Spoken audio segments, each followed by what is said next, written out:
Welcome to our guide on how to apply for a student visa to study in New Zealand.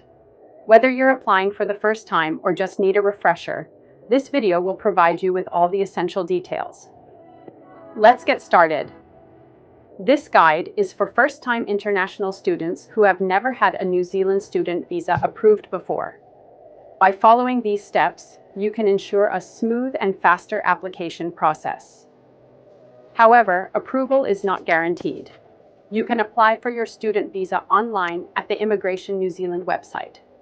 A step-by-step guide is available to help you through the application process. We recommend applying at least 4 months before your intended travel date.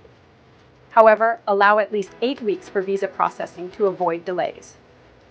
All non-English documents, such as police certificates, must be translated by a certified translator.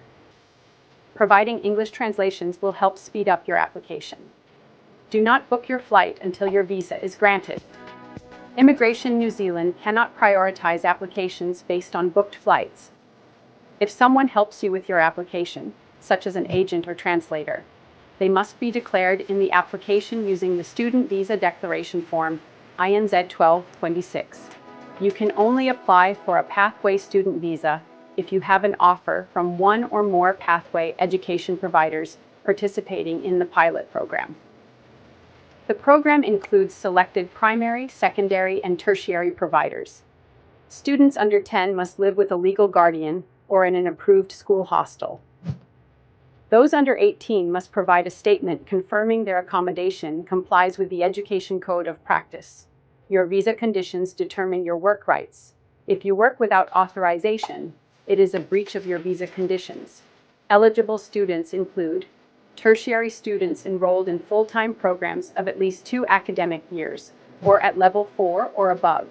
PhD or master's students. No restrictions on hours. Some English language students, and secondary students in years 12 and 13, with school and parental permission. If you are enrolled full-time, you can work up to 20 hours a week if your course is at least 2 academic years long, results in a level 4 or above qualification, or is part of an approved exchange program. You can work full-time during scheduled breaks if your course is full-time and at least 1 academic year long, and your course has at least 2 semesters over 8 months. After completing your studies, you may be eligible for a post-study work visa, depending on your qualification. PhD graduates can get up to a 3-year work visa. Congratulations, you're now prepared to apply for your New Zealand student visa. Good luck with your studies and see you in New Zealand.